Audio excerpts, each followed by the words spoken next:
안녕하세요. 한겨울 텐마루에서 남자 둘이 아무 말도 하지 않고 눈물 콧물 다 쏟아내면서 울었던 이야기 해드리고 싶어요. 가벼운 마음으로 들어주세요. 저는 20대 후반의 남자예요. 사람들의 관심을 부담스러워하는 성격이라 어디 가서 제 이야기를 자주 하지는 않는 편인데 오늘은 제 이야기를 하고 싶네요.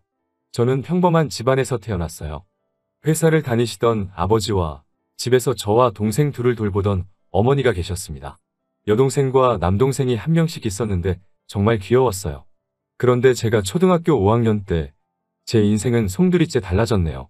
그날은 비가 많이 오던 일요일이었어요. 당시 저희 가족은 서울에 살고 있었는데 멀지 않은 곳에서 어머니 친척분의 결혼식이 있었죠. 지방에 살던 다른 친척들은 올라오기가 어려워서 저희 가족이 대표로 축하를 하러 가게 되었다고 들었어요. 일기예보와는 다르게 아침부터 비가 장대같이 쏟아지자 어머니는 아버지께 둘이서만 다녀오자고 하셨지만 어머니 친척분이 아이들도 오랜만에 보고 싶으니 꼭 데리고 오라고 성화를 부리시더래요. 그리고 그날 결혼식에서 돌아오는 길에 교통사고를 당하셨어요. 만취한 대학생들이 몰던 승용차가 부모님이 운전하시던 차를 들이받았고 그렇게 부모님의 차는 반파되어 부모님은 그 자리에서 돌아가셨어요. 덩치가 작았던 동생들도 응급실에 도착했지만 얼마 버티지 못하고 세상을 떠났고 저만 살아남았습니다. 말 그대로 천혜고아였지요. 부모님은 당시 사망보험도 없으셨기 때문에 제게 주어진 건 살던 집의 전세 보증금과 어머니가 들어두신 얼마의 적금이 다였다고 훗날 이모에게 들었습니다. 아무튼 그래도 다행스럽게도 외할아버지가 저를 거둬주시겠다 하셨어요. 초등학생이었던 저에게는 거액이나 다름없었던 보증금과 적금을 외할아버지께 맡기고 외할아버지가 사시던 부산으로 이사를 했어요. 초등학교 졸업을 1년 남기고 전학을 갔기 때문에 적응이 쉽지는 않았지만 그래도 이래저래 해내고 있었습니다. 그렇지만 중학교에 입학할 무렵 외할아버지는 급성심근경색으로 갑자기 세상을 떠나셨어요. 외할아버지의 장례식장에 모인 친척들은 무신경하게 제 이야기를 하시더군요. 재수가 없는 애라서 주변 사람들이 다 불행해진다면서요. 부모도 잡아먹더니 할아버지도 잡아먹었다면서 앞으로 저를 어디로 보낼지 의논을 하더라고요. 당시 저는 될 대로 되라는 식이었습니다. 그저 고아원에만 버리지 말아줬으면 하는 마음이었달까요. 장례식이 끝나고 처음 간 곳은 이모의 집이었어요. 친척들 중에서 그래도 형편이 제일 낫다는 이유로 저를 도맡게 된 거지요. 당시에 이모부는 작은 사업을 하고 계셨거든요. 하지만 잘못된 보증으로 사업이 한순간에 망하게 되었고 그 이후로 이모부는 거의 알코올 중독자만큼 술에 취해 사셨어요. 이모와 이모부는 하루가 멀다하게 다투기 시작했고 전 그 두 분의 화풀이 대상이나 마찬가지였죠. 하루는 제 면전에다 대고 넌 부모 따라가지 왜 혼자 남아가지고 여러 사람 불편하게 하냐고 하시더군요. 그나마 이모는 그런 이모부에게 애한테 무슨 소리냐고 화를 내긴 했지만 결국 며칠 지나지 않아 이번엔 작은 아버지의 집으로 보내졌어요. 작은 아버지는 말수가 적으시고 무심한 성격이세요. 반면에 작은 어머니는 매사에 깐깐하시고 예민하신 분이셨어요. 그 집에는 저보다 2살 어린 여자아이가 있었고요. 그 애는 처음부터 저를 오빠라고 부르며 굉장히 잘 따르더라고요. 하지만 어느 날 우연히 방 안에서 새어나오는 작은 어머니와 여동생의 대화를 듣고 충격을 받았어요. 작은 어머니는 여동생에게 제가 어디를 만지거나 하지는 않았는지 이상한 걸 시키지는 않았는지 말도 안 되는 걸 추궁하고 계시더군요. 그때 고작 중학생이었던 저를 어떤 괴물로 보셨던 걸까요? 아무튼 그 대화를 듣고 나니 여기 계속 있다가는 말도 안 되는 누명이라도 쓰겠다 싶은 생각이 들더군요. 어렵사리 작은 아버지에게 다른 곳으로 가고 싶다고 말씀을 드렸더니 뭐 크게 반대하지 않고 알아보겠다 하셨어요. 그러곤 얼마 지나지 않아 이번엔 외삼촌 댁으로 갔어요. 외삼촌 부부는 좋은 분들이셨지만 그 집에는 이미 아이가 셋이었기 때문에 제가 버티고 있을 만한 상황이 못 되더라고요. 뭐 아무튼 어디에서도 환영받지 못하는 사람이었습니다. 어른들이 큰 소리를 낼 때면 나 때문에 그러나라는 생각이 가장 먼저 들었기 때문에 하루도 마음 편히 지내지 못했던 것 같아요. 저는 그렇게 부산에서 안양으로 다시 안양에서 청주로 계속해서 이사를 다녀야만 했어요. 말 그대로 친척집을 전전하며 살았네요. 덕분에 전학도 전학의 연속이었고 어느 학교에서도 제대로 친구 한 명 사귀기가 어려웠어요. 하지만 그러는 동안에도 성적은 전교 1등을 놓쳐본 적이 없습니다. 집에는 들어가기 싫고 돈이 없으니 달리 갈 곳도 없었기 때문에 도서관에서 살다시피 시간을 보냈거든요. 그리고 작은 고모 할머니의 댁에서 눈칫밥을 먹으며 지내던 중학교 3학년 1학기의 여름날이었어요. 사돈의 팔촌이라고 표현할 수 있을 만큼 먼 친척이 저를 데려가고 싶다고 왔더군요. 양자로 드리고 싶다고요.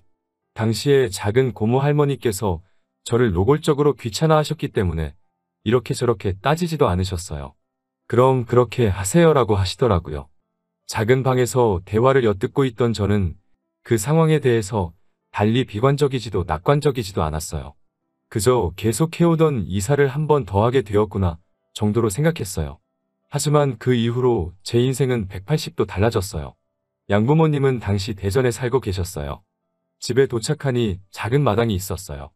마당 한구석에는 작은 텃밭이 있었고 변화하는 계절을 확인하기 충분할 만큼의 꽃과 나무도 심어져 있었습니다. 현관문을 열어주시던 양어머니의 모습이 지금도 생각이 나요. 화사한 꽃무늬 앞치마를 앞에 걸치고는 현관을 열면서 생각보다 일찍 왔다며 어서 들어오라고 하시던 양어머니에게선 뭔가 포근한 분냄새 같은 게 났어요. 집 안으로 들어서자 강아지 한 마리가 꼬리를 흔들고 있었고 집안에는 빵집에서나 맡을 법한 가꾸운 빵 냄새가 나고 있었어요. 마치 너의 인생은 이제 달라질 거야 라고 누군가 말하고 있는 것처럼 마음속에서 희망이랄까 좋은 기운이 느껴졌어요. 거실에 앉아 어색한 시간이 흐르고 있었어요. 저는 조심스레 용기 내어 해를 끼치고 싶지 않으니 아르바이트라도 해서 생활비를 보태겠다고 말씀드렸어요. 사실 친척집을 전전할 때마다 늘 너한테 들어가는 돈이 얼만지 아냐는 말을 들었거든요. 말로 하지 않으면 반찬으로 차별을 한다던가 어디서 주워온 옷이나 신발을 준다던가 하는 시기였어요. 지금도 그때를 생각하면 조금 슬퍼지네요. 아무튼 그런 경험이 있었기 때문에 중학교를 졸업하면 돈을 벌어야겠다고 생각하고 있었거든요. 그런데 이제껏 인자한 표정으로 저를 살펴보고 계시던 양아버지가 돌연 표정이 싹 굳어지시면서 귀신같이 화를 내시더라고요. 내가 너를 집세나 받자고 데려온 줄 아냐면서.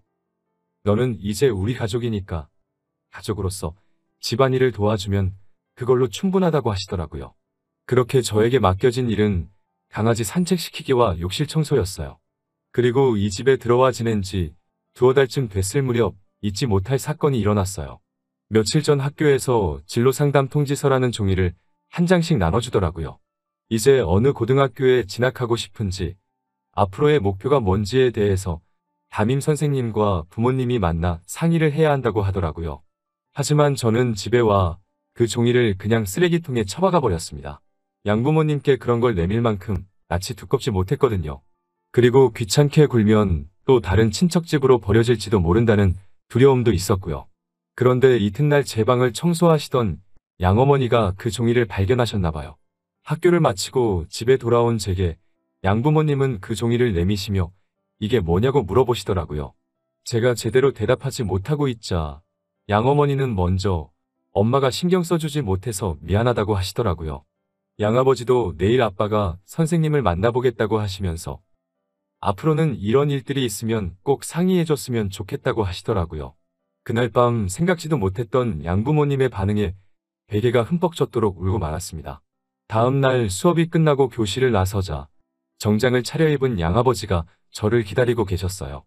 그리고 처음으로 선생님과 양아버지를 모시고 삼자대면을 했습니다. 그런데 선생님께서 저를 많이 칭찬해 주시더라고요. 공부를 참 열심히 하고 머리도 좋은 녀석이라면서 힘드시겠지만 가능하면 좋은 고등학교에 진학시키는 게 좋을 것 같다면서요.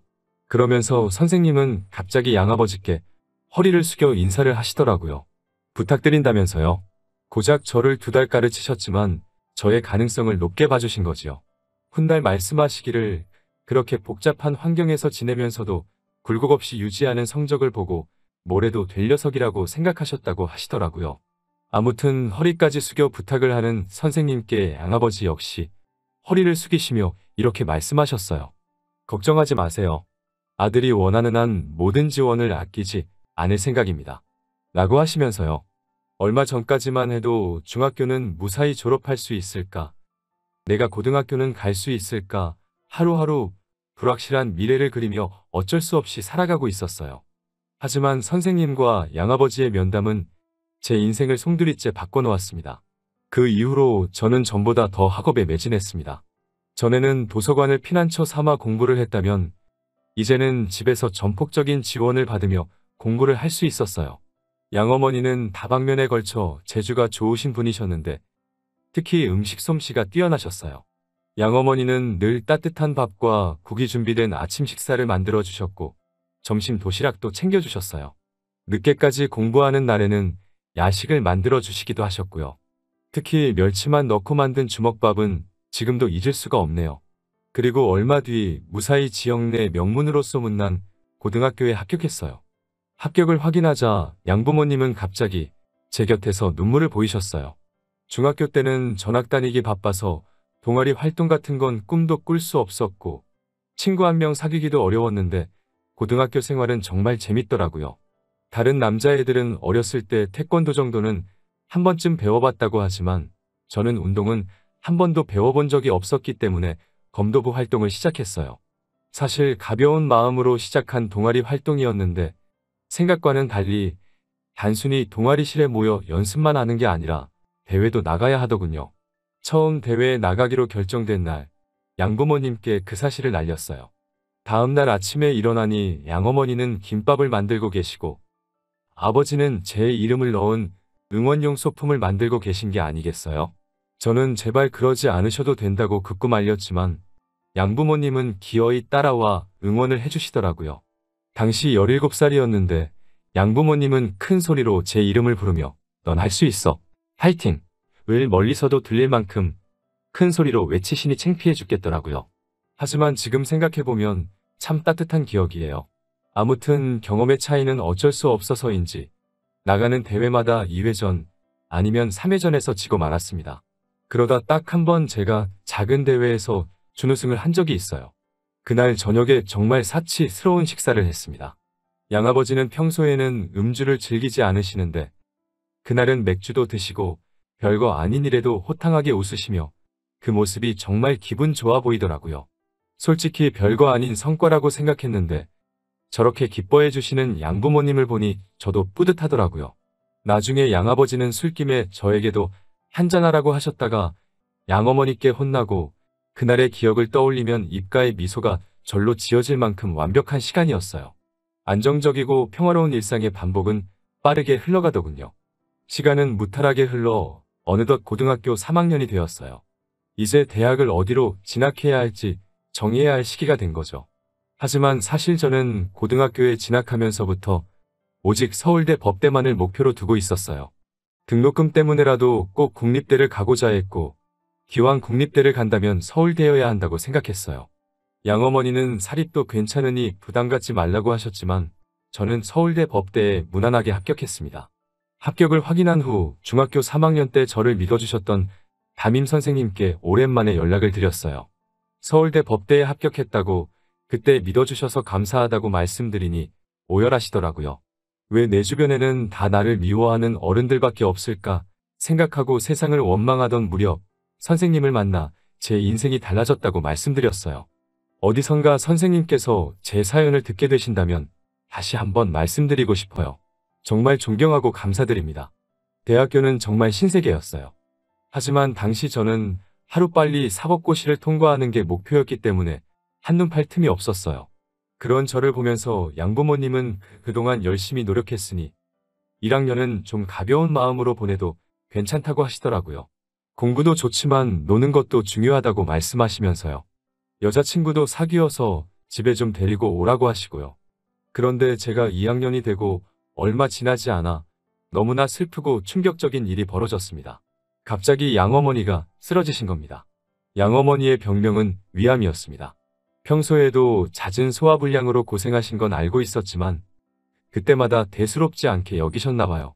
그런데 얼마 전부터는 구토도 나오고 가슴 통증도 느껴져서 병원을 예약해 두신 상태였다고 해요.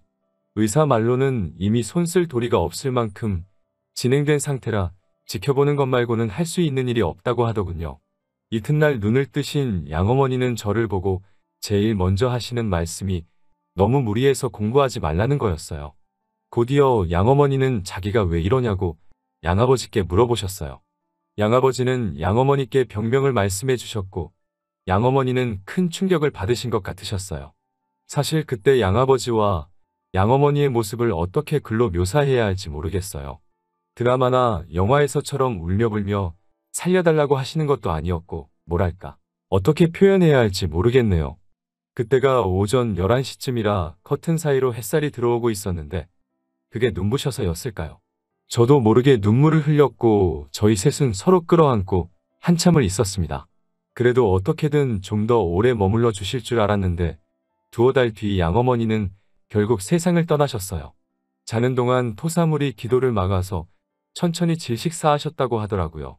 그때 전 양어머니가 누워 계시던 침대 바로 옆에 있는 소파에서 자고 있었어요.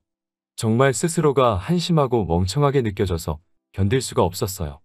나란 인간은 어떻게 된 모양이라 사람이 옆에서 죽어가는데 잠이나 잘 수 있는 건가라는 생각이 들자 스스로 모멸감이 들더라고요. 가슴이 찢어질 듯 괴롭고 양아버지를 대할 면목이 없었습니다. 곧이어 양어머니의 장례식장에는 친척들이 모였습니다. 모처럼 만난 친척들이었지만 하나도 반가울 것 없는 사이였어요. 그리고 외할아버지가 돌아가셨을 때처럼 또 그들은 무신경하게 제 이야기를 시작하더라고요. 결국 이 집도 저 녀석 때문에 불행해졌다면서요. 저주받은 인간이라면서 사회에서 격리를 시켜야 한다는 말을 아무렇지도 않게 내뱉고 있더군요. 살아야 할 사람은 떠나고 저런 애는 지독하게 살아남는다는 악담에 가까운 그런 말을 들으면서도 전 한마디도 하지 못하고 있었습니다. 그런데 갑자기 양아버지가 장례식장에 떠나가리만치 소리를 치시며 내 자식 욕하는 새끼는 어떤 새끼냐고 다목을 비틀어버리겠다고 고함을 치시더라고요. 그딴 소리 짓거릴 거면 여기서 당장 꺼지라며 분통을 터뜨리셨어요. 그러자 이내 정막이 찾아왔어요. 양아버지는 제 손을 꼭 쥐시며 화장실 가서 귀를 닦고 오라고 더러운 소리를 들었으니까 씻어내버리라고 하시더라고요. 장례식이 끝나고 며칠 뒤였어요. 양아버지가 마당을 보고 계시더라고요. 양어머니 말고는 마당을 손질하는 사람이 없었기 때문인지 몇 달 새 엉망이 되어 있었어요. 왠지 양아버지의 어깨마저 작아 보이더라고요. 양아버지에게 말을 걸려는 순간 양아버지가 작은 소리로 무언가 말씀하고 계신 걸 알았어요. 잘 들어보니 고생했어라고 말씀하고 계시더라고요. 생전에 양어머니와 양아버지는 정말 다정한 부부셨기에 그 마음이 얼마나 아플지 감히 가늠조차 알 수 없었어요. 저는 양아버지 앞에 무릎을 꿇고 빌었습니다. 옆에서 자면서도 양어머니가 돌아가시는 걸 눈치채지 못해서 정말 죄송하다고 몇 번이고 빌었습니다. 정말 죄송하다고요. 그러자 양아버지가 제 멱살을 잡고 끌어올려 세우면서 나는 너의 뭐냐고 소리를 치시더라고요. 나는 너한테 뭐였냐면서 도대체 왜 사과를 하는 거냐고 울분을 토하시더군요. 저는 숨겨왔던 진심을 용기 내 고백했습니다. 아버지라고요? 양아버지가 아니고 그냥 나의 아버지시라고요. 아버지 죄송합니다. 죄송합니다 아버지. 라고 연신 울어대며 아버지라고 몇 번이고 불러드렸어요. 그러자 그 순간 아버지는 갑자기 눈물을 보이시고 저도 눈물이 흐르기 시작했어요. 둘이서 끌어안고 한참을 그렇게 울었습니다. 아버지는 저에게 다음에는 양어머니에게도 꼭 말해달라고 하시더라고요. 그리고 이렇게 떠나신 어머니께 인사를 드려봅니다. 죄송합니다. 아프신 걸 진작에 알아차리지 못해서 죄송합니다. 가시는 날 바로 옆에 있었는데도 눈치채지 못해서 정말 죄송합니다. 용기가 없어서 죄송합니다. 어머니라고 불러드리고 싶었어요. 정말 부르고 싶었지만 무서워서 부를 수가 없었습니다. 병실에서 잠들어 계신 어머니를 불렀는데 대답이 없으면 어쩌지라고 생각하니 입을 떼기가 어려웠습니다. 그러다 한번 몰래 어머니라고 불렀었어요. 지금 생각해보면 살아계셨을 때 불렀어야 하는데 후회가 됩니다. 정말 죄송합니다. 그리고 사랑합니다. 갈 곳 없는 저를 거두어 이렇게 잘할 수 있도록 사랑과 행복을 나누어 주셔서 정말 감사합니다. 어머니가 만들어주셨던 주먹밥이 정말 좋았습니다. 집에서 먹던 따뜻한 밥이 그립고 어머니의 계란말이가 정말 그립습니다. 오늘의 사연은 여기까지입니다. 사랑하는 가족들에게 하고 싶은 이야기가 있다면 너무 늦기 전에 해보시는 건 어떨까요? 긴 사연 들어주셔서 감사합니다.